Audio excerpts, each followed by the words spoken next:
une news, une vidéo. C'est les brefs avec Kiba. Hello et bienvenue dans les brefs du 31 décembre pour les nouvelles cartes de Destin Forgé. Alors, je vais commencer par ce petit dragon, et comme je lis le chinois, je vais vous la traduire.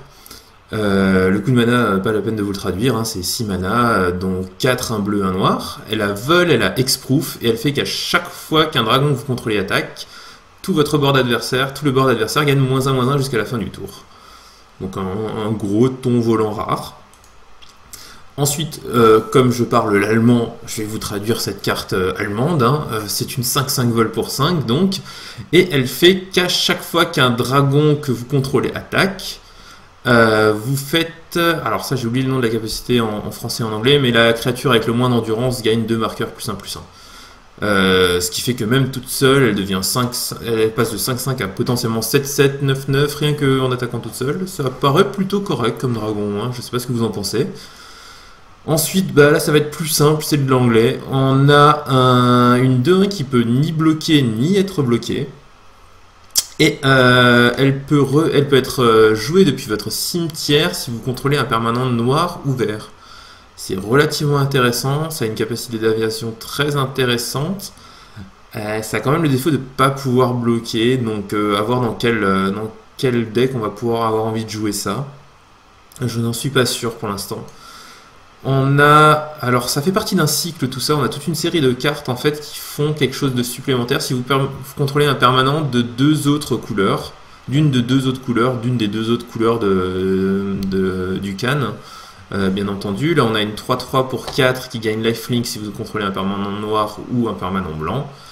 On a une 2/2 pour 2 en noir qui gagne +1/+0 et first strike si vous contrôlez un permanent rouge ou un permanent noir. C'est un warrior, très intéressant pour le draft, une très très bonne carte pour le draft. On a un Yeti, l'abominable homme des neiges, qui gagne... qu'est-ce qu'il gagne? On peut le jouer en flash, voilà, si vous contrôlez un permanent bleu ou un permanent vert. Et je crois qu'on a fait le tour de ce cycle-là. On a donc ensuite un Frontier Siege, c'est un enchantement pour 4.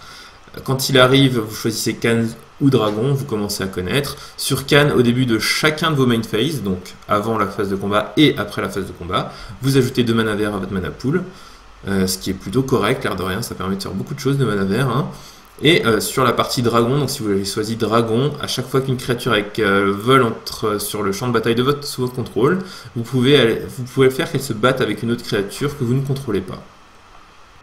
Donc c'est fait pour les jeux à gros ton, ça, la deuxième partie. La première aussi d'ailleurs, la première ça vous accélère, la seconde elle fait que dès que vous jouez un gros ton, il va se battre avec une bête adverse et vous pouvez empêcher votre adversaire de prendre le contrôle de la partie.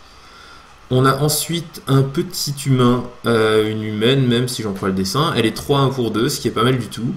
Et elle fait que quand elle deal des combats damage à un adversaire, à un joueur d'ailleurs, si vous contrôlez un permanent bleu ou un permanent rouge, donc Shard Jeskai, vous pouvez looter une carte, donc discarder puis piocher. D'ailleurs c'est le loot rouge, hein, pas le loot bleu. Et enfin, comme je parle toujours chinois depuis tout à l'heure, vous avez une carte qui pour moi est très très intéressante, parce que ça fait très longtemps que Wizard cherche à faire des enchantés créatures qui soient jouables, qui soient pas horribles quand on vous tue votre créature, qu'on n'ait pas l'impression d'avoir fait du 2 pour 1 systématiquement, et je crois que là ils ont arrivé. C'est une carte qui appelle un esprit. Hein, quand cet esprit se manifeste, donc vous manifestez la carte du dessus de votre bibliothèque, et vous attachez cet enchantement sur la carte que vous avez manifestée, et elle gagne vol et lien de vie. Donc pour 3, vous faites une 2/2 vol lien de vie, ce qui est vraiment très bien. En plus de, si c'était une créature, vous pouvez en plus la retourner plus tard pour encore de meilleurs effets, quoi.